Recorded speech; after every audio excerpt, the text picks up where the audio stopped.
ఇక varicose veins నుండి విముక్తి పొందండి. ఎవిస్ వాస్కులర్ సెంటర్ ఇప్పుడు మన KPHP లో గ్రాండ్ ఓపెనింగ్ ఏప్రిల్ 4వ తేదీన. నమస్తే, వెల్కమ్ టు సుమన్ టీవీ. నేను విష్ణు. ప్రస్తుతంతో పాటు సర్టిఫైడ్ ఫినాన్షియల్ ప్లానర్ రాంప్రసాద్ గారు ఉన్నారు. వారితో మాట్లాడదాం. సార్ నమస్తే. సార్ నమస్తే విష్ణు గారు. రాంప్రసాద్ గారు, ప్రపంచవ్యాప్తంగా IT ఉద్యోగాలు పోతున్నాయని చెప్పి ప్రతిరోజు వార్తా కథనాలు పెద్ద ఎత్తున వెలువడుతున్నాయి. 6 months బ్యాక్ మనకు వీడియో చేసాం, మేలో చేసాం. సో ఈ ఆర్థిక మాంద్యం రాబోతోంది అనే దానికి సంకేతం ఏంటి అంటే, ఏ దేశంలో అయితే ఈ ఉద్యోగాల కోత ఉంటుందో, ఏ దేశంలో అయితే ఉద్యోగాలు కోల్పోతారో అక్కడ నుంచి ఆర్థిక మాంద్యం స్టార్ట్ అవబోతోంది అంటూ కూడా మనం మేలో చేసిన వీడియోలో మీరు ఘంటాపథంగా చెప్పారు. మరి ప్రతిరోజు పేపర్లలో చూస్తున్నాం, వార్తల్లో వింటున్నాం, పలానా కంపెనీ నుంచి 10,000 మంది తీస్తారు, పలానా కంపెనీ నుంచి 5,000 మంది తీస్తారు అంటున్నారు కదా. ఏంటి ఇప్పుడు నిజంగానే ఆ దేశాల్లో ఆర్థిక మాంద్యం అనేది స్టార్ట్ అయిందంటారా? మీరు క్లియర్గా చెప్తున్నారు కదా, అంటే ఉద్యోగాలు పోతే మాంద్యం వచ్చినట్టుగా గుర్తించాలనేది ఒక పారామీటర్. ఓకే, అయితే ఇప్పుడు ఇండియాలో ఉద్యోగాలు పోతున్నాయి అని న్యూస్ వస్తుంది, కానీ దేంట్లో పోతున్నాయి? ఒక పర్టికులర్ సెక్టార్లోనే వాడుతున్నాం. మాంద్యం అనేది ఒక సెక్టార్కి పరిమితంగా ఉండదు కదా. ఆర్థిక సంక్షోభం అంటూ వస్తే అందరి మీద పడాలి దాని ప్రభావం, అన్ని రంగాల మీదకి రావాలంటారు. ఒక రంగం మీద నుంచి మొదలవ్వచ్చు మేబీ. ఇప్పుడు మనం మాట్లాడుతుంది ప్రధానంగా IT రంగంలో మాట్లాడుతున్నాం. ఇదే IT రంగంలో మొన్నటి వరకు మనం ఏం మాట్లాడాం? మూన్ లైటింగ్ మాట్లాడాం. మొన్నటి దాకా మూన్ లైటింగ్ గురించి. అసలు ఎంత వేరియేషన్ అండి. మూన్ లైటింగ్ అంటే ఏంటి? ఒక ఫుల్ టైమర్ ఇంకొక దగ్గర పార్ట్ టైం ఉద్యోగం చేయటాన్ని మూన్ లైటింగ్ అన్నారు. అది ప్రైమర్లీ ITలోనే జరుగుతుంది అన్నారు. పాపం అనవసరంగా వాళ్ళ మీద అబండాలు వేసి. ఈ మూన్ లైటింగ్ అనేది చాలా లాంగ్ బ్యాక్ స్టార్ట్ అయింది. మొత్తం అప్పుడు ITలో కాదు, అప్పుడు IT కూడా లేదు. Moon lighting as a concept జరిగింది అంటే, ఒక గవర్నమెంట్ టీచర్ ప్రైవేట్ స్కూల్లో చెప్పుకున్నా, ట్యూషన్ చెప్పుకున్నా అది మూన్ లైటింగే. ఒక గవర్నమెంట్ డాక్టర్ ప్రైవేట్ క్లినిక్ చేస్తే అది మూన్ లైటింగే. By concept it is moon lighting. It is there for decades, 20-30 yearsగా నడుస్తుంది. ఇప్పుడు IT వాళ్ళ మీద అబండాలు వేస్తున్నాం. ఎందుకంటే IT వాళ్ళకి కాస్త డీసెంట్ సాలరీస్, మోర్ సాలరీస్ ఉంటాయి కాబట్టి ఎక్కువ వాళ్ళ మీద ఎక్కువ. ఆబ్వియస్లీ నెలకి 2 లక్షలు 3 లక్షలు వస్తుంటే అవతల వాళ్ళకి ఆబ్వియస్గా వాళ్ళ కార్లు చూసినా, వాళ్ళ ఇల్లు చూసినా అందరూ అక్కసు కక్కుతారు. సో అంటే మూన్ లైటింగ్ జరిగింది అంటే దాని అర్థం ఏంటి? మ్యాన్ పవర్ అవైలబిలిటీ కన్నా వేకెన్సీలు ఎక్కువ ఉండటం వల్ల మూన్ లైటింగ్ జరిగింది. అంటే అవకాశం అనేది అక్కడ క్రియేట్ అయిందంటారు. అంటే ఉద్యోగాలు ఎక్కువ ఉన్నాయి, జనాలు తక్కువగా ఉన్నారనే కదా మూన్ లైటింగ్ అంటే. అంటే మూన్ లైటింగ్ అందరికీ ఒక స్కిల్ ఉన్న ఎంప్లాయ్కే ఇస్తారు. అవునవును. హైలీ స్కిల్ ఉంది, ఆ స్కిల్ ఇంకో దగ్గర దొరకట్లేదు, ఈయన ఆల్రెడీ ఒక దగ్గర ఎంగేజ్ అయిపోయాడు, ఆ స్కిల్ అవసరం కాబట్టి అతనికి ఇస్తారు. ఓకే, సో మరి అక్కడి నుంచి ఉద్యోగాలు ఎక్కువగా ఉండి చేసేవాళ్ళు తక్కువగా ఉన్నప్పుడు నుంచి సన్నగా ఉద్యోగాలు తీసేసే స్థాయికి వెళ్ళిపోయిందని చెప్తున్నా. ఓకే, సో నా పర్సనల్ వ్యూ ఏంటంటే, గత 20 రోజులుగా లేదా 40 రోజులుగా మాట్లాడుతున్న టర్మినేషన్స్, ఇంతమందిని అన్నీ కౌంట్ చేయండి ఒకసారి. మెటా అని చెప్పింది, ఎవరని చెప్పారు తీయండి, అన్నీ కలిపి 30,000కి మించి అయితే లేవు. 35-40 లోపలే ఉంటాయి. కానీ ఈ 1 monthలో ఎన్ని న్యూ ఆఫర్ లెటర్స్ రిలీజ్ చేశారు? ఎవరన్నా HR ఫారమ్స్ని అడిగారా? దాని గురించి ఎవరు మాట్లాడరు కదా. లక్షల్లో ఆఫర్స్ రిలీజ్ అవుతున్నాయి. ఆఫ్ క్యాంపస్ రిక్రూట్మెంట్ డ్రైవ్లు ఈ రోజుకి నడుస్తున్నాయి. ఇప్పుడు మీ షూటింగ్ ఈ స్టూడియోకి రావడానికి ముందుగా నేను కూర్చున్న కస్టమరు ఫైనాన్షియల్ ప్లానింగ్ చేస్తున్నప్పుడు ఆమెకి ఇప్పుడు 2 ఆఫర్స్ ఉన్నాయి బయట, IT ఎంప్లాయ్. ఓకే, చాలా ఎక్కువ రివిజన్తో ఆఫర్ ఇస్తే ఎగ్జిస్టింగ్ ఎంప్లాయర్ రిటైన్ చేస్తున్నాడు. మాతో అతను ఇచ్చిన ఆఫర్ ఏంటంటే, ఈ రోజే నాకు యాక్సెప్టెన్స్ ఇవ్వాలి, I'm increasing your CTC but base pay పెరగదు, వేరే అలవెన్స్ల ద్వారా పెంచుతుందని అడిగారు. సార్ దీంట్లో ఏమైనా మోసం ఉందా అని అడుగుతున్నారు ఆమె నన్ను. అంటే ఎంత డెస్పరేట్గా వాళ్ళు రిటైన్ చేస్తున్నారు. ఎక్కడైనా నోటీసులు ఇచ్చారు? మేబీ వెరీ ఫ్యూ కంపెనీస్ జరిగాయి, దాన్నే పట్టుకున్నారు. అంటే ఎక్కడ ఇప్పుడు నెగిటివ్ న్యూస్కి చాలా పబ్లిసిటీ ఉంటుంది కదా. ఆబ్వియస్గా మంచి గురించి కంటే చెడు గురించి ఎక్కువ మాట్లాడుకుంటారు కదా. So that's how media, social media people are. ఇప్పుడు వేకెన్సీ ఉంటే ఎవడు స్టేటస్లో పెట్టాడు, జాబ్ పోతే స్టేటస్లో పెట్టేస్తారు, స్టార్ట్ అయిపోయిందని చెప్పి అలా ప్యానిక్ చేస్తున్నారు. ఓకే, సరే జరుగుతుందని అనుకుందాం. మాంద్యం వచ్చేస్తుంది, ఉద్యోగాలు పోతున్నాయి, ముందుగా ITలో పోతున్నాయి, తర్వాత ఇంకొక సెక్టర్ అనుకుందాం. సో వ్యక్తిగతంగా మనకి రాబోయే కష్టం ఏంటి? అంతే కదా. ఇప్పుడు నేను ఎకానమీ గురించి, ప్రపంచ ఆర్థిక పరిస్థితుల గురించి విశ్లేషించేంత నాలెడ్జ్ అయితే లేదు. బట్ నా ఇంటెన్షన్ ఏంటంటే ఒక వ్యక్తిగతంగా మాంద్యం అంటూ సంభవిస్తే అతను చేయాల్సినవి ఏంటి దాని మీద మనం డిస్కస్ చేద్దాం. అది హెల్ప్ఫుల్ డిస్కషన్ అవుతుంది. ప్రపంచ ఆర్థిక పరిస్థితులు మనకు అవసరం లేదు. మేబీ దాని ఇంపాక్ట్ ఉంటుంది. యూఎస్లోనే జాబ్లు పోయినా ఇంకా న్యూస్ రావట్లేదు, ఇండియాలో ఎక్కువగా వస్తున్నాయి న్యూస్లు యూఎస్ జాబ్ల గురించి. నిజంగా నేను కూడా యూఎస్లో ఉన్న ఫ్రెండ్స్ని అడిగాను, అలాంటి హడావిడి ఏం లేదే, అంటే మీరేమో విపరీతమైన హడావిడి చేస్తున్నారు ఇండియాలో, బట్ ఇక్కడ దాని గురించి మాట్లాడుకున్న వాళ్ళు లేరని వాళ్ళు చెప్తున్నారు. సో అది ఎక్కువ ఉంటుంది, ఎప్పుడూ అంతే నెగిటివ్ న్యూస్. నాకు ఇప్పటికీ బాగా గుర్తు, first Covid case Raheja mind స్పేస్లో ఒక ఐటీ కంపెనీలో ఒక ఎంప్లాయీ ఫారెన్ ట్రావెల్ చేసి వచ్చిన హిస్టరీ ఉంది. ఆమెకు సిమ్టమ్స్ ఉన్నాయని మీడియాలో వస్తే మార్నింగ్ 11:40కి చాలా అంగం అయిపోయింది, నేషనల్ మీడియాలో వచ్చింది. 2020 మార్చి ఫస్ట్ వీక్లో మొత్తం ఆ హైటెక్ సిటీ మొత్తం ఖాళీ చేసేసారు. రహేజా మైండ్ స్పేస్ ఖాళీ చేయించారు. ఆ రోజు I was there in the same building. నేను బయటకు వచ్చాక క్లోజ్గా ఆ కంపెనీ వాళ్ళతో మాట్లాడి తెలిసింది ఏంటంటే within 2 days she was found Covid negative వచ్చింది ఆమెది. కానీ మళ్ళీ ఎక్కడ అది పబ్లిష్ అవ్వాల, సస్పెక్ట్ అన్నప్పుడు చెప్పేశారు, నెగిటివ్ వస్తే ఎవరు పబ్లిష్ చేయాలి అంటే దాని తర్వాత ఆవిడకి జరిగిన మంచి గురించి ఎక్కడ చెప్పాల. That is a Covid negative case. But దాన్ని పాజిటివ్ అన్నాడు కానీ ప్రొజెక్ట్ చేస్తారు, తర్వాత మొత్తం పబ్లిసిటీ ఆపేశారు. అదే జరుగుతుంది ఇక్కడ. సో ఓకే సరే, చెడు జరుగుతుంది, మాంద్యం వస్తే ఒక వ్యక్తిగా నువ్వేం చేయాలి? ఫస్ట్ ఆఫ్ ఆల్ మాంద్యం వస్తే జాబ్ పోతుంది. జాబ్ పోతే లాస్ ఏంటి? జాబ్ పోతే లాస్ ఏంటండి? జాబ్ పోతే అంత లాసే కదా అనుకుంటారు కదా. జాబ్ పోయిందంటే హాలిడే వచ్చినట్టు, అంతే కదా. జాబ్ పోతే హాలిడే వచ్చినట్టు. జాబ్ పోతే నేనేమంటాను, చేతుకున్న వాచ్ తీసి కింద పడేయండి, ఇంకా టైం తీసుకోవాల్సిన అవసరం లేదు కదా. అదేలా సార్ అంత ఈజీగా చెప్తారు? జాబ్ పోతే ఎవడు పోషిస్తాడు ఫ్యామిలీని? ప్రాబ్లం వల్ల అది కదా. జాబ్ పోతే ఏమవుతుంది ఒక వ్యక్తి జాబ్ కోల్పోయిన పక్షంలో అతనికి వస్తున్న ఇన్కమ్ ఆగిపోతుంది, అతనికి నడుస్తున్న ఖర్చులు అలాగే ఉంటాయి. మీకు కావాల్సింది ఏంటి? మీ ఖర్చుల నిమిత్తం డబ్బులు ఉంటాయి, వడ్డాను, అంతమంది టెన్షన్ ఏం లేదు. గతంలో ఎన్నో రిషన్లు వచ్చినాయి, ఎన్నో మాంద్యాలు వచ్చినాయి, చాలా దరిద్రాలు జరిగాయి. ఎప్పుడు జరిగినా 8, 9, 10 నెలలు మొత్తం కోలుకున్నారు. అదే జరుగుతుంది. మేబీ ఎక్స్టెండ్ అయితే 1.5 year జాబ్లెస్ ఉంటారు, అంతే కదా. 1.5 year వాచ్ చూసుకోకుండా హ్యాపీగా మీ లైఫ్ మీరు ఎంజాయ్ చేయొచ్చు. దానికి గాను మీకు కావాల్సింది ఏంటంటే నెలవారీ ఖర్చులు ఎత్తుక్కోకుండా మీ దగ్గర ఉండాలి. ఒక మిడిల్ క్లాస్ ఎంప్లాయీ ఉన్నాడు, 1.5 lakh per month సాలరీ ఉంది అనుకోండి. హోమ్ లోన్ 35,000 పోతుంది. అతని ఇంటి ఖర్చులు ఇంకొక 35,000, 40,000, 80,000 ఖర్చు. నెలవారీ వస్తున్న సాలరీ 1,40,000, 1,50,000. జాబ్ పోతే అతనికి ఏం కావాలి? నెలకి 80,000 కావాలి. పిల్లల ఎడ్యుకేషన్ ఫీజు కలిపితే 1,00,000 కావాలనుకోండి. నెలకి 1,00,000 ఉంటే టెన్షన్ లేదు. సో మాంద్యం వస్తే ఒక 12 నెలలు లేదా 16 నెలలు జాబ్ ఉండదు. అంటే సొల్యూషన్ ఏంటి? 16 లక్షలు ఇది సొల్యూషన్, అంతే కదా. మళ్ళీ జాబ్ వస్తుంది కదా. జాబ్ లేకుండా ఎక్కడికి పోతుంది? ఈ 16 నెలలకు సరిపడా డబ్బులు కనుక మీరు పక్కన పెట్టుకుంటే ఇంక ప్రాబ్లం ఎక్కడిది? ఇది కూడా ఎప్పుడు ప్రాబ్లం వచ్చాక కాదు, మాంద్యం వస్తుందని నువ్వు నమ్మితే ముందే మాంద్యాన్ని ఫేస్ చేయడానికి కావాల్సిన వనరులు సమకూర్చుకోవాలి. సో నెలకి 1,00,000 రూపాయలు ఖర్చున్న వ్యక్తి మాంద్యం వస్తుందని నమ్మిన పక్షంలో కనీసం ఒక 18 లక్షల రూపాయలు పక్కన పెట్టుకోవాలి. దానికి రిసోర్సెస్ ఏమున్నాయి నీ దగ్గర?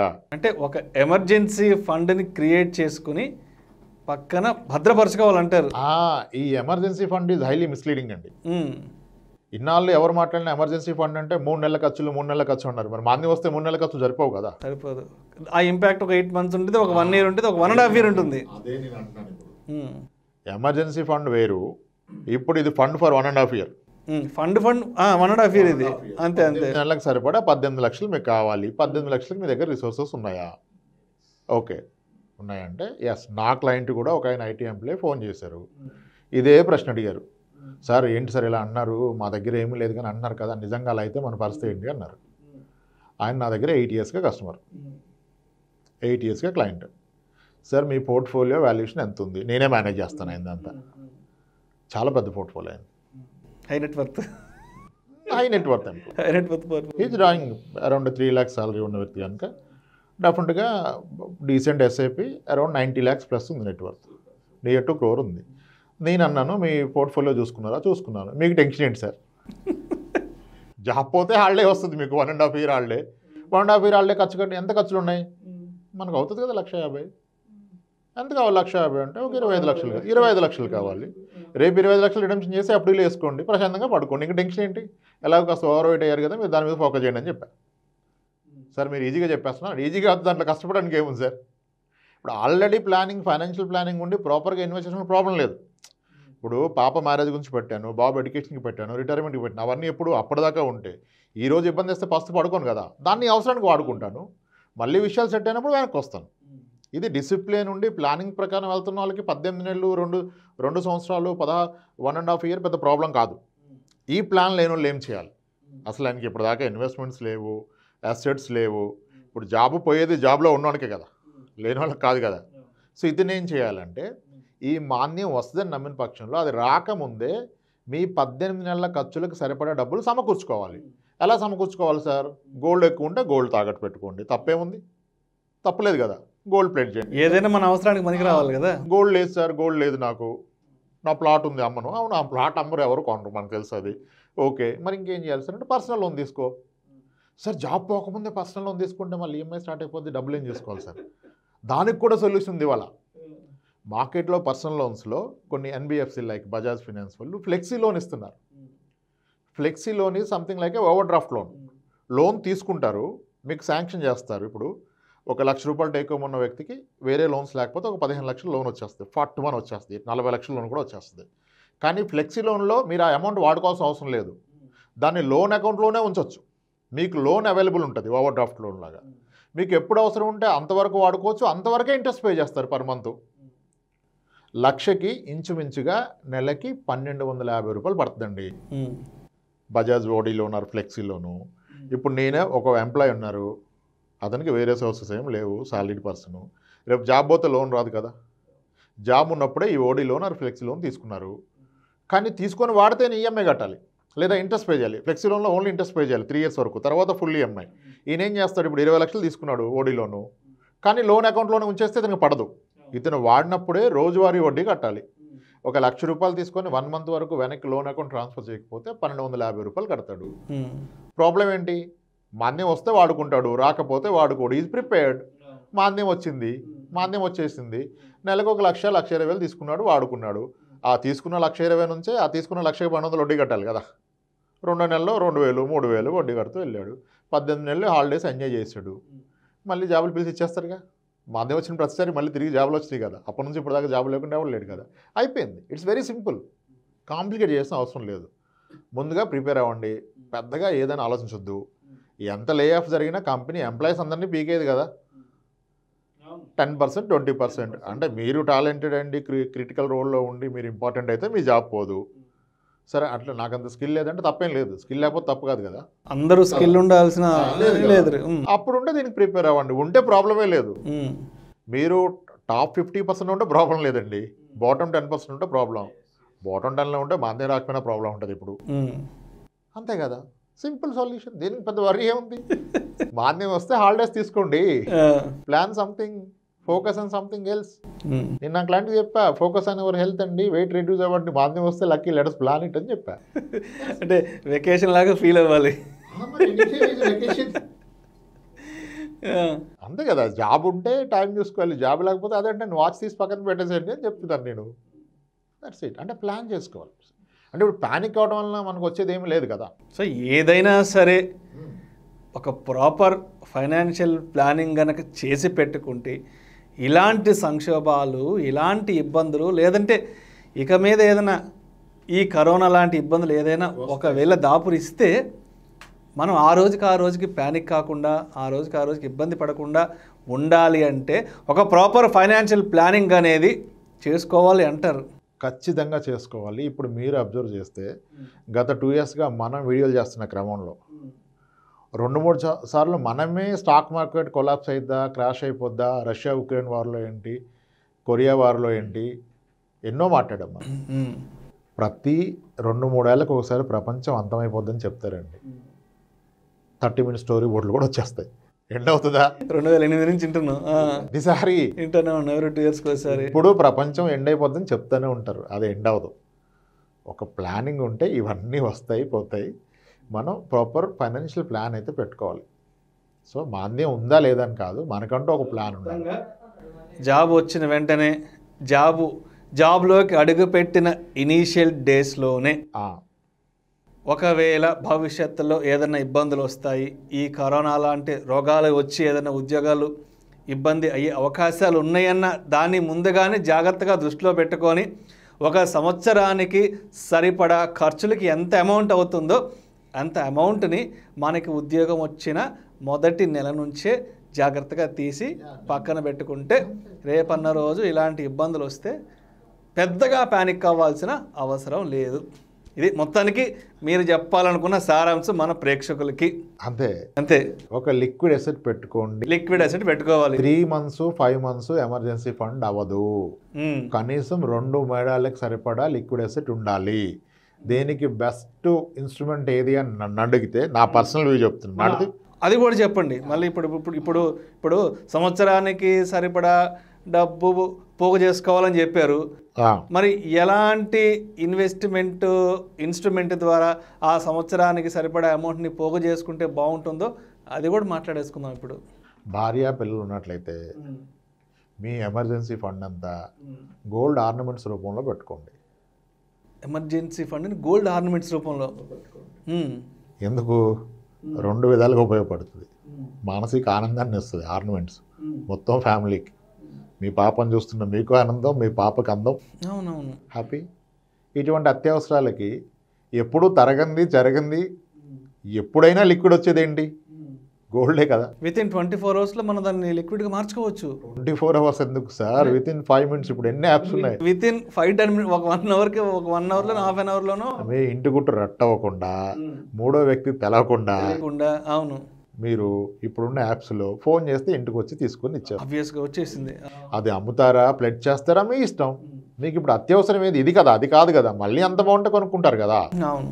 సో ఎమర్జెన్సీ ఫండ్ని గోల్డ్ ఫామ్లో పెట్టుకోమని. గోల్డ్ ఫామ్లో కొని ఆభరణాల రూపంలో, ప్యూర్ గోల్డ్ కాదు, మళ్ళీ బిస్కెట్లు, బాండ్లు, గీండ్లు ఏమి వద్దు, ఆభరణాల రూపంలో పెట్టుకోండి. 2 ఉపయోగాలు. ఒంటి మీద వేసుకోవచ్చు, ఫంక్షన్లకు వెళ్ళొచ్చు, ఏదైనా ఆపద వచ్చినప్పుడు హ్యాపీగా వాడుకోండి. పెట్టుకోవడం, అమ్ముకోవడం, ఏదో కూడా చేసుకొని లిక్విడ్ క్యాష్గా మార్చుకొని ఇబ్బంది వచ్చినప్పుడు నెల అంతంత తీసుకుని తినొచ్చు అంటారు.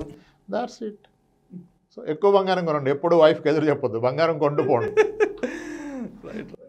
నిజంగా అంటే ఇంట్లో వాళ్ళు కూడా సాధారణంగా చెప్తుంటారు, గోల్డ్ కొనుక్కోవాలనుకుంటే ఆబ్వియస్గా చెప్తారు. ఏదన్నా ఇబ్బంది వచ్చిన రోజు మనం వెంటనే దీని మీద ఓ 10 రూపాయలు తెచ్చుకోవచ్చు అని చెప్తుంటారు.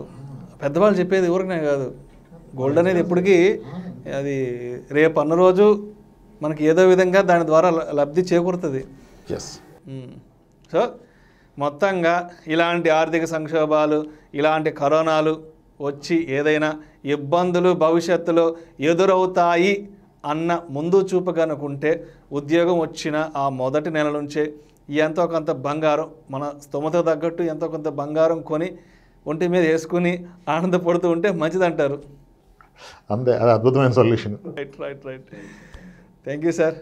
Thank you so much Ram Prasad గారు. ఎందుకంటే ఆర్థిక సంక్షోభం వచ్చేస్తుందని జనాల్ని భయపెట్టే కంటే ఒకవేళ ఇలాంటి ఇబ్బందులు రాకూడదని కోరుకోవాలి. అందరం రాకూడదని కోరుకుందాం మనస్ఫూర్తిగా.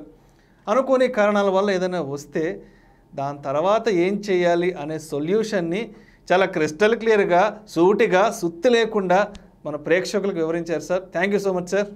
అదే, థ్యాంక్స్ అండి.